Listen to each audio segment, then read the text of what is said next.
Tiempos de milagros, tiempos de restauración, tiempos donde el Padre activa las generaciones. Una iglesia, una casa, un altar. Movilización Cristiana Plotier. Encontranos en Facebook como Movilización Cristiana Plotier y en Instagram como mca.plotier. Pastores Juan Lillo y Laura Cabrera.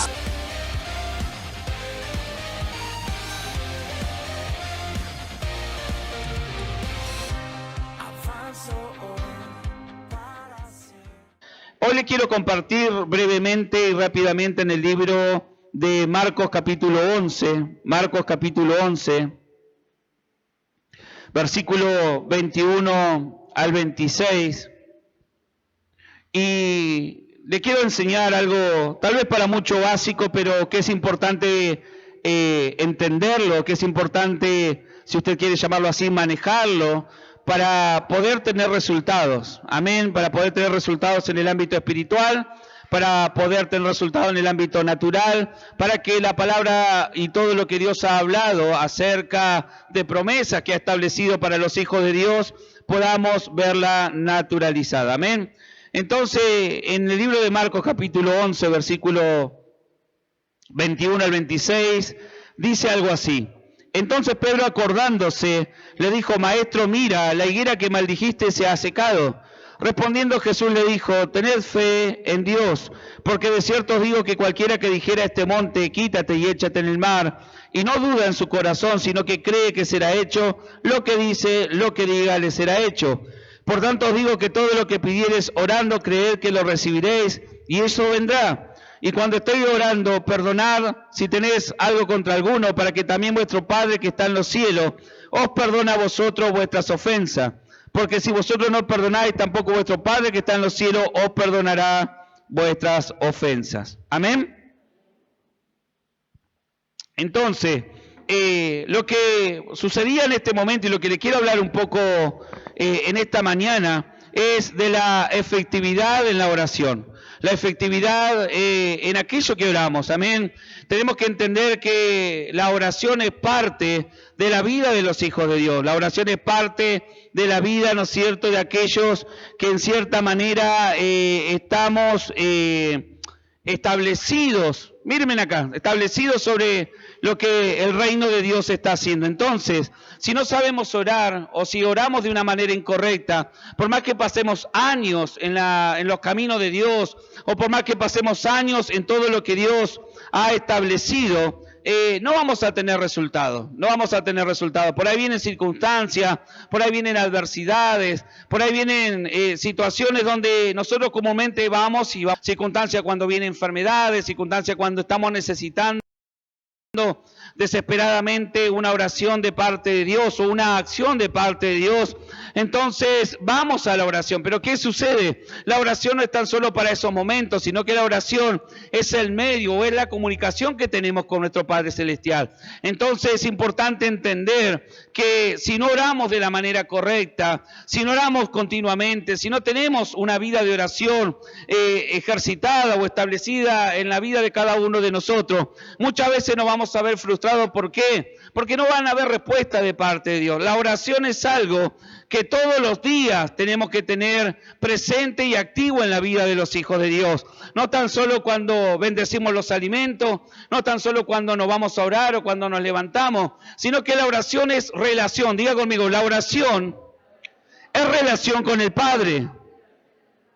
Entonces, si no hay oración, no hay relación con el Padre. Por lo tanto, a veces, cuando no hay oración, muchas circunstancias llegan hasta nosotros y se naturalizan. Muchos, puede decirse, ataques, muchas situaciones que llegan, que no tendrían que haber llegado. ¿Por qué? Porque al no estar en oración, Dios no tuvo un medio por donde poder comunicarnos, no tuvo un medio por donde poder manifestarse, no tuvo un medio por donde, en cierta manera, marcarnos. Y venimos hablando en toda esta prédica, y venimos hablando durante toda esta semana de la reconstrucción, de Nehemías, veníamos hablando de Josué, de la palabra que Dios ha hablado, que está activada en este tiempo, y todo eso va a tener resultado, y todo eso va a tener frutos en la vida de uno, si tenemos y entendemos cómo funciona el tema de la oración.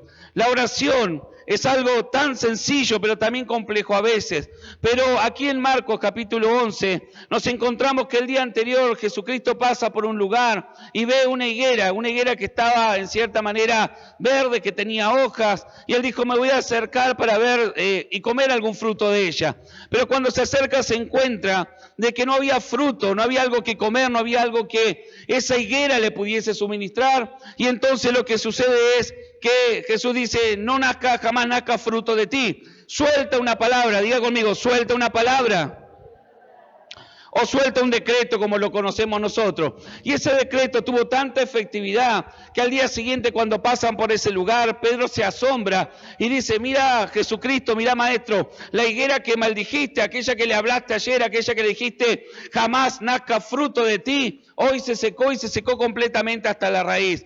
Entonces Jesús le comienza a decir, tened fe en Dios. ¿Qué le estaba diciendo? Si ustedes quieren ver naturalizada cada palabra, cada oración, cada decreto que sale de su boca, conforme a lo que Dios ha establecido, primeramente tendrán que tener fe en Dios. Primeramente tendrán que creer que lo que están orando o lo que están pidiendo o lo que están declarando va a suceder. Amén. Entonces, lo primero que nos comienza a enseñar, o le comienza a enseñar Jesucristo a sus discípulos, y en esta mañana Dios nos enseña a nosotros, es esto, que van a venir circunstancias, que van a haber circunstancias que tal vez se van a interponer, circunstancias que vamos a tener que orar para que esa circunstancia se vaya o sea superada. Y lo primero que tenemos que tener, dice, tener fe en Dios. Amén. Sin fe en Dios es imposible agradar a Dios. Muchos tenemos una idea y una noción de lo que es la fe. Hoy no quiero extenderme en eso, pero si no tenemos fe, si usted está orando tal vez por un familiar que está enfermo, si usted está orando porque su economía cambie,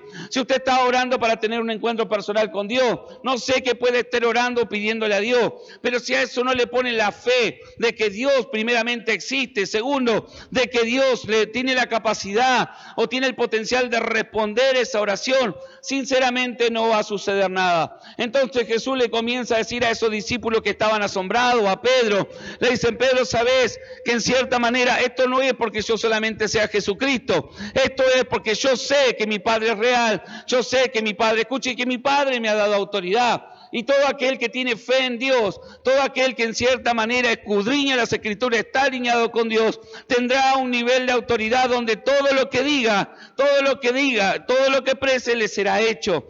Entonces, qué interesante poder conocer esto. ¿Por qué? Porque hay que entender que no tan solo Dios te rescató, no tan solo Dios murió en la cruz para salvarte, Dios no tan solo murió en la cruz para darte vida eterna, sino que Dios te murió en la cruz, abrió ese camino también para que vuelvas a la esencia, a la autoridad, a la posición que tenías antes de estar en una vida caída en pecado. Cuando vamos a Génesis encontramos a un Adán y a una Eva que antes de escuchar el sonido de la serpiente, antes de adulterar su mente, antes de cambiar de maestro, antes de adulterar esa información que él portaba, Adán y Eva, todo lo que decían se desarrollaba. Dios le dijo y le dio una tarea a Adán y a Eva, sobre Adán principalmente. Tú traerás al animal y le pondrás el nombre, tú verás cómo se llamarán. Entonces Adán tenía una autoridad delegada, Adán tenía y portaba gobierno. Y lo que tenemos que entender, que lo que somos hijos de Dios, que lo que estamos caminando en el reino de Dios, Dios no ha delegado autoridad. Diga conmigo, Dios no ha delegado autoridad. Juan capítulo 1 dice que a los que creyeron en su nombre, Él les dio potestad o le dio autoridad de ser llamados hijos de Dios. Y si somos llamados hijos de Dios, por lo tanto, tenemos autoridad para manifestar lo que en el Padre está. Jesús tenía autoridad en sí mismo para manifestar lo que el Padre era en el cielo. Por eso muchas veces cuando le preguntaban, Jesús, muéstranos al Padre, Él decía, el que me ve a mí, ve al Padre, porque con Él somos uno. Amén. Entonces, versículo 23 dice, porque de cierto os digo que cualquiera que dijere a este monte, quítate y échate en el mar, y no dudare en su corazón, sino creyere que será hecho lo que dice, lo que diga, será hecho. Amén. Entonces Dios decía, no importa qué circunstancia se te ha presentado, lo importante es que vos estés alineado, que vos entiendas que en lo espiritual, si estás conforme a lo que Dios ha establecido, si estás formado o te estás formando en un hijo de Dios, si le crees a Dios, esa circunstancia, ese monte, eso que parece imposible de correr delante del camino que venías andando, Dios te da la autoridad, te dice, simplemente le hablarás al monte y le dirás, quítate y échate en medio del mar. Entonces, Dios nos está enseñando que en este tiempo donde nos hablaba de reconstrucción, donde nos hablaba de edificación, también nos hablaba de intercesión. Nehemías fue un intercesor nato, Nehemías fue alguien que se puso a la brecha, Nehemías fue a la oración, pero también fue a la acción. Nehemías nos enseñó que todo lo que él pedía, en cierta manera el Padre le respondía, porque se basaba en este principio. Nehemías no iba a orar por si las dudas, Nehemías no iba a la intimidad y ver, bueno, si capaz que si lloro mucho o si sucede esto o aquello, Dios me va a escuchar. Dios no te va a escuchar por lo mucho que llores. Dios no te va a escuchar por lo mucho que repitas una oración. Dios no te va a escuchar por lo bonito que puedas hacer una oración. Dios va a escuchar a un hombre o a una mujer que le crea que Él está ahí. Por eso dice tener fe en Dios. Por eso dice en cierta manera creer que Dios está. Oh, Dios está en medio nuestro, y no porque lo diga yo, porque sea una frase o una palabra, un eslogan, sino que Dios simplemente está acá porque Él dice en su Escritura, donde hubieren 2 o 3 reunidos, yo en medio estoy allí. Y hoy ya vemos más de 2 o 3. Entonces su palabra que es fiel, y Él es fiel a su palabra, Él está en este lugar. Y como le decía el otro día, por más que tal vez vos no lo sientas, por más que vos tal vez, pastor, usted dice que está en este lugar, pero yo no lo experimento, no lo puedo ver, no lo puedo tocar, no lo puedo sentir, eso no niega que Dios está en este lugar. Eso no niega que Dios está en este lugar y también está en el otro lado del mundo. Porque Dios es omnisciente, Dios es omnipresente y omnipotente. Por eso lo que hay que entender en primer lugar es que para que una oración o un decreto que estés orando o algo que estés orando en intercesión tenga resultado, tendrás que tener fe en el Dios que decís creer. Tendrás que tener fe que Él es galardonador o premiador, como dice su palabra, de aquellos que confían en Él. Entonces, hay cosas que hay que entender que ya dejó marcada la Escritura para orar. En un momento Dios dijo, a veces piden y no reciben porque piden mal, porque piden para gastos de su deleite. Dios va a responder a oraciones alineadas a su Escritura. Dios va a responder a oraciones alineadas a lo que Él ya ha dicho. Para Él todo es posible. Amén. Por eso en esta mañana nos está enseñando que lo primero para poder manifestar y ver la manifestación de Dios en tu vida, en tu familia, en tu economía o en lo que la estés necesitando, en realidad necesitamos a Dios en toda nuestra vida. Dios te está diciendo, tened fe en mí. Entonces cuando tenés fe, cuando realmente le crees a Dios, cuando realmente estás alineado con Dios, vas a ser como un David, vas a ser como esos hombres de la antigüedad, o vas a ser como tanta gente contemporánea que cuando viene una circunstancia, en cierta manera no entra en el miedo, no entra en el temor. Tal vez hoy hay una montaña que se te ha puesto enfrente, tal vez hoy hay algo que te está diciendo es imposible seguir caminando por acá. Tal vez hoy el enemigo se te ha levantado y en cierta manera parece tan grande que es difícil de sobrellevar o de pasar. Pero Dios te dice, no hay montaña que un hombre conectado con Dios no pueda echar. No hay gigante que un hombre o una mujer conectada con Dios no pueda poner en huida.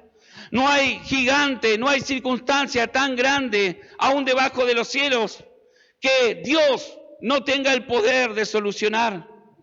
Dios sigue bajo control. Dios sigue bajo control. Nada se le ha escapado a Dios. Y eso tenemos que entenderlo. A veces hay circunstancias fuertes que vienen a nuestra vida. Y a veces nuestros pensamientos se aceleran. O nos quieren llevar a la duda, al desánimo, al estancamiento, al miedo. Pero Dios te dice y te habla tangiblemente, yo estoy aún bajo el control. Entonces, la palabra de Dios sigue diciendo, por tanto os digo que todo lo que pidieres orando, creer que lo recibiréis y os vendrá. Sigue repitiendo, parece repetitivo lo que Jesús dice. Pero dice, todo lo que pidieres orando. ¿Cuántos de los que estamos acá no hemos orado? Hemos estado orando todos. Como les decía, tenemos que tener una vida de oración. No tan solo cuando vamos a pedirle algo por una necesidad, sino simplemente cuando vamos a su presencia para escucharlo a Él. Tal vez vamos a pedirle, como dijo en un momento, si ustedes son padres malos y hoy saben dar buenas dádivas a sus hijos, ¿cuánto más mi Padre que está en los cielos le dará buenas dádivas y le dará el Espíritu Santo al que se los pidan? ¿Cuántos ansían a veces decir, yo quisiera tener al Espíritu Santo, yo quisiera sentirlo, yo quisiera recibir? Bueno, la Escritura nos enseña que hay que pedirlo. La Escritura nos enseña que es algo que podemos pedir y algo que no tenés que clasificar o calificar para que venga, sino que sea todo el que pidiere. Entonces, cuando dice a todo el que pidiere, está hablando a todo aquel que tiene un corazón dispuesto a recibir lo que el Padre le puede dar. Por lo tanto, os digo que todo lo que pidieres orando, creer que lo recibiréis y os vendrá. Y ahora, el 25, es algo interesante también. Hablamos de la fe, hablamos de creer, pero esta parte yo creo que es la que viene un poquito más complicada. Y cuando estéis orando, perdonar. ¿Qué dice? Y cuando estéis orando, perdonar. Si tenéis algo contra alguno, para que también vuestro Padre que está en los cielos os perdone a vosotros vuestras ofensas. Porque si vosotros no perdonáis, tampoco vuestro Padre que está en los cielos os perdonará vuestras ofensas. ¿Y saben qué? La falta de perdón que tanto hablamos es un estorbo que te hace ilegal en la oración. Podés orar bonito, podés repetir bonito, podemos darte una estrategia de oración, pero si en tu corazón hay ofensa, Dios dice, yo no podría haber hecho esto de la higuera. Jesús le enseña y le comienza a hablar de lo mismo. Le dice, ¿saben, chicos, por qué mi palabra se naturalizó? ¿Ustedes están asombrados de que algo que yo dije se haya naturalizado? Bueno, yo les voy a enseñar cómo se hace. Primeramente, yo tengo fe en mi Padre. Segundo, creo que todo lo que pida será hecho, porque todo lo que pido está dentro de la voluntad del Padre. Pero tercero, tengo un corazón que no está ofendido. Y sí, vaya que a Jesús lo ofendieron. Y sí, vaya que a Jesús lo criticaron. Sí, vaya que a Jesús lo confrontaron. A Jesús, incluso cuando Él estaba en la cruz, dice algo muy interesante. Jesús jamás se permitió la ofensa en su vida.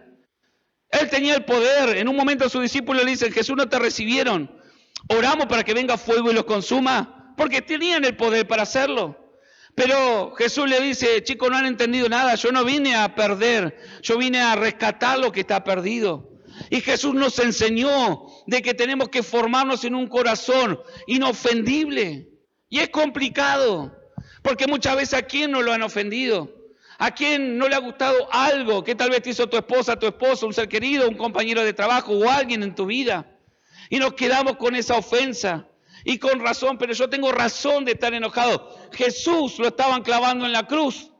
A Jesús lo estaban matando y Él tenía la razón de estar enojado. Tenía la razón de decirle, Padre, ¿sabes qué? Mata a este incircunciso, demuéstrale que yo soy el Hijo de Dios. Pero Él dijo sinceramente, Padre, perdónalos porque no saben lo que hacen. Jesús enseñó hasta el último instante en la tierra, antes de ser glorificado, que el perdón es un arma poderosa en el reino de los cielos. Por eso que Satanás te hace que te enojes. Por eso Satanás hace que te pongas en envidia. Por eso Satanás te llena de celos. Por eso Satanás llena de tanto a la gente. ¿Para qué? Para que no tenga perdón. Para que tenga falta de perdón. Para que se enoje con su esposo, con su esposa, con el vecino, con el jefe, no sé. Pero Dios dijo, pueden enojarse, pero no dejen pasar el sol sin solucionar ese tema. El tema no era enojarse, el tema es permitirle que Satanás establezca la falta de perdón en tu vida. ¿Por qué? Porque si él logra establecer la falta de perdón en tu vida, serás alguien que no tendrá resultado en la oración. Serás alguien que orará por esos montes, orará para que el monte se corra y el monte no hará nada. Orará para que los demonios se vayan de tu casa y los demonios se van a estar de fiesta. Orará para que los enfermos se sanen y los enfermos no se van a sanar. Mire, acompáñeme rápidamente a Mateo 9. Seguimos en el mismo tema. Mateo 9, versículos 5 al 8 dice, ¿por qué? ¿Qué es más fácil decir? ¿Los pecados te son perdonados? O decir, levántate y anda. Pues para que sepáis que el Hijo del Hombre tiene autoridad en la tierra para perdonar pecados, dice entonces al paralítico, levántate, toma tu cama y vete a tu casa. Mire, hay un milagro de sanidad de un paralítico, pero cuando le traen a este paralítico, Jesús lo primero que le enseña a este hombre es el tema del perdón. Antes de enfocarse en la enfermedad, antes de enfocarse en la limitación que este hombre tenía, que era una parálisis, Jesús le puede haber dicho, levántate y anda de entrada. Pero lo que Jesús discernía, lo que Jesús hacía no era tan solo milagros, sino que liberaba. Porque Él dice, cuando hace la declaración acerca de Él, yo he venido a anunciar el año agradable, yo he venido a libertar a los cautivos, yo he venido a vendar a los quebrantados de corazón. Entonces Él no tan solo vino para sanar, Él no tan solo vino para restaurar, sino que Él vino para hacer un trabajo completo sobre los hombres y sobre las mujeres. Entonces cuando ve a este hombre, Él lo primero que le dice, ¿sabes qué? Hijo, tus pecados te son perdonados. Y cuando lo escuchan los fariseos, los religiosos, la gente que estaba al lado, le dice, ¿qué es esto que está diciendo? ¿Tus pecados te son perdonados? ¿Quién tiene autoridad para perdonar pecado? Porque ellos entendían y estaban todavía con el ritual que una vez al año se acercaban para que Dios les perdonara, hacían sacrificio. Pero Dios estaba manifestando en la nueva temporada, la temporada donde nosotros estamos viviendo, que no necesitas de un sacrificio, necesitas de una determinación. Para perdonar se necesita determinarse. Para perdonar no tenés que esperar sentirlo, sino tenés que determinarte a perdonar a esa persona. Tenés que determinarte a olvidar esa situación. Entonces, mire qué interesante esto, porque Jesús le dice, ¿qué es más fácil decir? ¿Los pecados te son perdonados? O decir, levántate y anda. Jesús sabe que para el hombre no es fácil. Le estaba diciendo, yo sé que no es fácil perdonar. Yo sé que para ustedes no es fácil perdonar. Para él sí, porque tenía un corazón sano. Pero le estaba diciendo, ¿qué es más fácil? Sería más fácil haber hecho el milagro y que todos aplaudieran y que todos dijeran otro milagro más. Pero lo que Jesús estaba manifestando era algo difícil. Pero no difícil de realizar, sino que le estaba diciendo, yo sé que para ustedes es difícil. Por eso le dice, ¿qué es más fácil decir, tus pecados te son perdonados? O decir, levántate y anda. Tal vez si yo le preguntara hoy y hubiera una persona paralítica, usted diría, no, bueno, lo más difícil es que oren y esa persona se ponga de pie. No, lo más difícil es perdonar. Lo más difícil es perdonar. Y si ustedes comienzan a meditar por un instante allí donde están, ¿cuántas veces le ha costado, cuántas veces no ha podido perdonar? Porque no es fácil. Pero Dios dice, no se trata de que si es fácil o es difícil, se trata de determinarse. ¿Por qué? Porque Dios le dice, si ese paralítico quería ese milagro, primeramente tenía que ser perdonado y también él tenía que perdonar. Entonces, esta pregunta yo me hacía hoy, ¿qué es más fácil? ¿Qué es más fácil? ¿Es más fácil orar, enfrentar los demonios, hablar en lengua? Pero cuando te hablan de perdón, a veces parece tan sencilla esta prédica, o tan sencillo que se diluye. Y muchas veces Satanás la oculta. ¿Para qué? Para que seamos ineficientes en la oración. Nos frustramos porque oramos y no sucede nada. Nos frustramos porque pasan años y no recibimos la respuesta. Y Dios te dice, pasa que no has hecho aquello que parece fácil, pero que es difícil. ¿Qué cosa? Perdonar. Perdonar a aquel que habló mal de vos, aquel que un día te dañó, aquel que tal vez se transformó en tu enemigo. En un momento Jesús dice, ustedes escucharon que amarás a tu prójimo, amarás esto, todo, pero yo digo, amar a su enemigo, bendecir a los que maldicen, y comienza a decir algo tan raro para el entendimiento humano. ¿Quién de nosotros a veces, si no conocemos a Dios, bendeciría a alguien que te está maldiciendo? En la naturaleza humana es ojo por ojo, como decía la ley. En la naturaleza humana es decir, no, o sea, que ni me junto y que le vaya re mal y que lo parte un rayo, como decían los discípulos de Jesús. Jesús no te aceptaron en la aldea, ¿querés que oremos? Hasta espirituales se habían puesto. ¿Querés que oremos y baje fuego y lo extermine? Y Jesús dijo, no están entendiendo nada. Y en esta mañana, Dios te está diciendo muchas de las respuestas que está buscando y que no ha recibido, han sido porque no ha entendido que todavía hay falta de perdón. Muchos tal vez no se han perdonado a sí mismos. Muchos tal vez todavía se recriminan, tal vez años que perdieron, carreras que no pudieron hacer, decisiones que tomaron equivocadas, que trajeron tal vez una fractura o una división en su familia o en su vida. ¿Cuántos que por ahí cuando hablas te hablan del pasado y la falta de perdón te estanca en el pasado? Cuando escuchás a una persona que le falta o que tiene falta de perdón, siempre te va a hablar del pasado, de lo que me hicieron, de lo que dijeron, pastores, que usted no sabe la niñez que... No, yo no sé porque no estaba ahí. Pero sí Dios estaba ahí. Y Dios sabe lo que te hicieron y no sabe cómo voy a perdonar. Pero si vamos a la vida de Jesús, Jesús tenía muchas razones para no perdonar. Jesús tenía muchas razones para hacer una oración y que exterminara a sus enemigos. Pero Él vino a manifestar algo diferente. Y Él vino a enseñarnos lo difícil. ¿Y qué es lo difícil? Decí conmigo, lo difícil muchas veces es perdonar.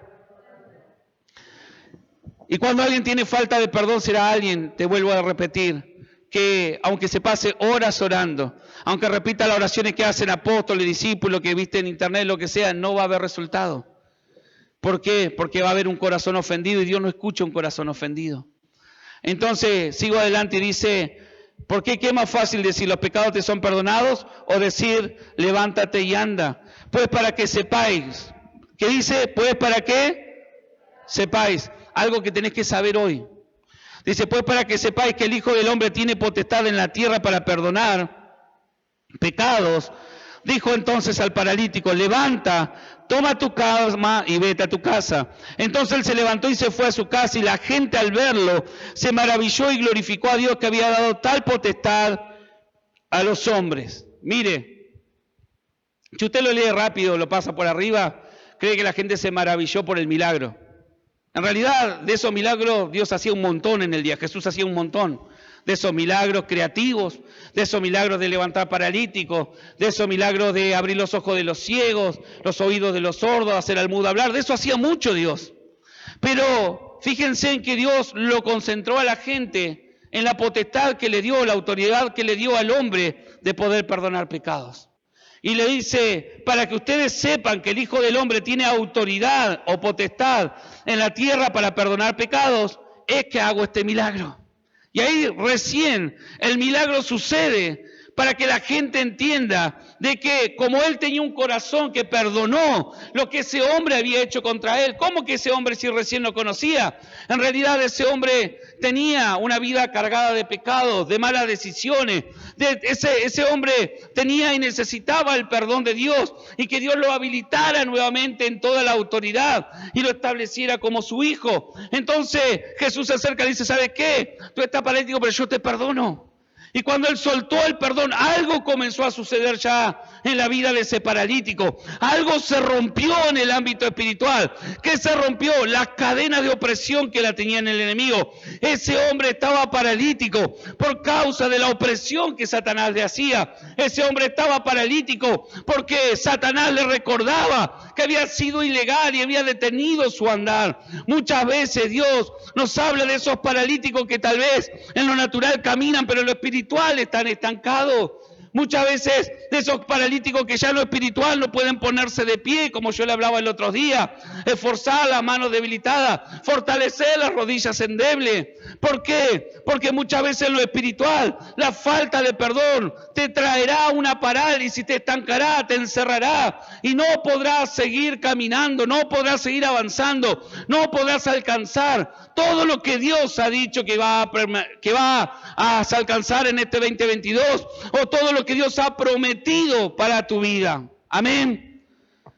Entonces, pues para que sepas que el Hijo del Hombre tiene potestad en la tierra para perdonar pecados. No le estaba diciendo, no le quería demostrar que él tenía el poder de sanar, porque eso ya lo había demostrado. No necesitaba demostrar nada. Eso había miles de testimonios que rodeaban a Dios, porque la gente cuando era sanada, muchos se iban, pero muchos lo seguían. No lo seguían tan solo los discípulos, no lo seguían solamente los 12. Dice que habían más de 70 discípulos y a partir de esos discípulos había una multitud que seguía a Dios. Esa multitud era la que había recibido el favor de Dios. Esa multitud era la que quería seguir escuchando al Maestro. Esa multitud era la que se había cansado de vivir en un sistema caído y lo seguía. ¿Para qué? Para cada día aprender, para cada día estar más cerca, para cada día transformarse en ese Hijo de Dios, transformarse en eso que Jesús hablaba, transformarse y ser libre como Jesús lo prometía.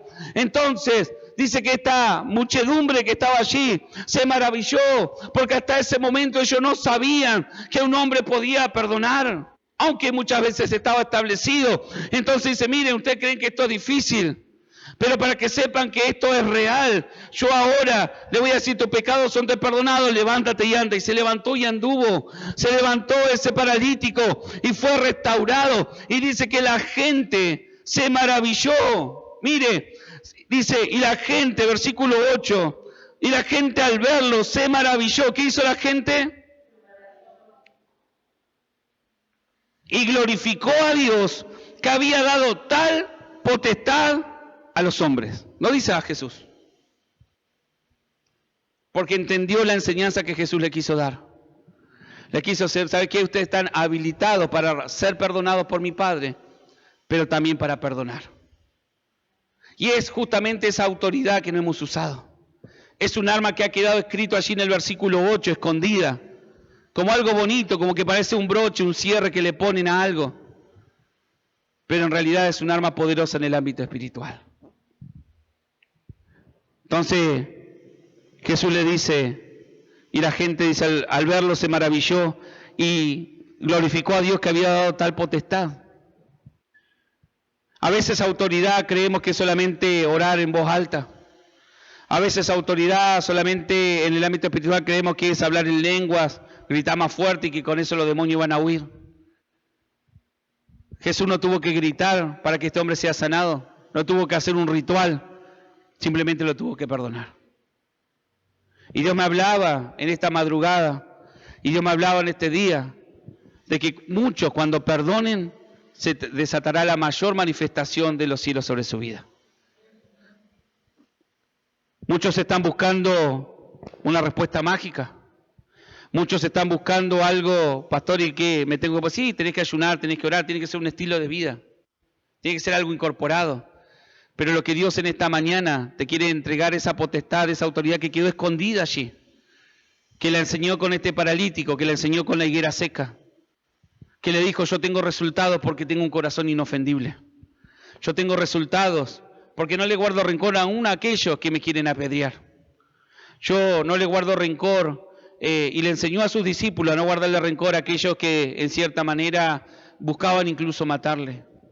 Y a tal punto que hubieron muchos, pero la máxima expresión que siempre me gusta y me asombra es Esteban. Ese discípulo que no fue un apóstol, pero fue un discípulo de Dios. Y que muere apedreado por predicar el evangelio, por confesar delante de los sacerdotes que Jesucristo era el Rey. Y cuando lo retiraron luego de predicar, luego de enseñar, luego de hablarle de la verdad, los sacan afuera de la ciudad, ya no querían escucharlo. Y dice que se ponen a apedrearlo según la costumbre de los judíos, le quitan la ropa, le sacan su atuendo, lo despojan. Aún así, en ese momento, él tenía los ojos puestos en Jesús, veía los cielos abiertos, veía a Jesús sentado en el trono y dijo la misma palabra que su maestro. Padre, perdónalos, no le tomes en cuenta este pecado, perdónalos porque no saben lo que están haciendo. ¿Y qué quiero comenzar a cerrar en esta mañana? Que encontré a un Esteban que se impregnó de ese ADN, que se impregnó y manifestó la esencia del Mesías, del maestro que decía seguir. Tal vez no tuvo un título como apóstol, tal vez simplemente quedó recordado allí por este episodio que le pasó, pero fue uno de los primeros mártires del Nuevo Testamento. Fue uno de los primeros que murió por manifestar lo correcto. Y algo que él enseñó, que fue como su maestro, hasta el último momento no se permitió tener ofensa en su corazón. Aun cuando lo escupieron como a Jesucristo, aun cuando lo maltrataron y aun cuando lo mataron, en cierta manera, él con gozo decía, Padre, perdónalos. Ahora, yo te quiero preguntar y me preguntaba, ¿cuán lejos estamos de ese nivel? ¿Cuán lejos estamos de esa estatura? Pero Dios quiere llevarnos a esa estatura donde seamos inofendibles. Seamos inofendibles, hasta el punto que para muchos capaz que parezcamos, como dice el mundo, tonto, porque no reaccionamos de la misma manera que ellos reaccionan. Pero alguien que tiene un corazón inofendible será alguien que está conectado con el cielo. Esteban veía los cielos abiertos y los demás lo apedreaban por causa que decían, no puede ser. Tal vez muchos, en este tiempo no te va a tocar algo extremo como eso, pero muchos te van a apedrear con lo que te van a decir acerca de vos. Muchos han soltado la piedra, muchos han soltado tal vez aquello que te quiere herir. Pero algo que nos enseñó Esteban es permanecer conectado con el cielo, seguir mirando a Jesucristo, seguir mirando al que está sentado en el trono. Y Esteban en un instante comenzó a decir allí, yo veo los cielos abiertos, y el otro decía, no, es imposible, callate, mentiroso. No, yo veo los cielos abiertos. ¿Por qué? Porque alguien que tiene un corazón inofendible y ha sabido perdonar y ha sabido manifestar lo del Mesías, siempre será alguien que tiene los cielos abiertos. Vio que por ahí uno ora que la ventana de los cielos se abran, que lleguen los recursos, que vengan. Brisita y Luca, ¿pueden pasar a tocar con el instrumento? Y uno ora para que los cielos se abran y una respuesta de Dios llegue. Pero el arma más poderosa que Dios dejó allí, escondida para nosotros, Él la dejó a la luz, fue el tema del perdón. Y el perdón va a ser algo que abrirá los cielos en este tiempo y te conectará con el Padre. Y por más que hayan circunstancias adversas, tal vez se te presenten esos gigantes, esas circunstancias que te quieren confrontar, vos le decís, no importa, porque yo ya estoy mirando al gigante, yo estoy mirando a Jehová de los ejércitos. Y es ahí donde tenemos la fuente, aquellos que creemos en Dios. Y es ahí el secreto de aquello que nos sostenemos ante la adversidad. Tiempos de milagros, tiempos de restauración, tiempos donde el Padre activa las generaciones. Una iglesia, una casa, un altar. Movilización Cristiana Plotier. Encontranos en Facebook como Movilización Cristiana Plotier y en Instagram como mca.plotier. Pastores Juan Lillo y Laura Cabrera.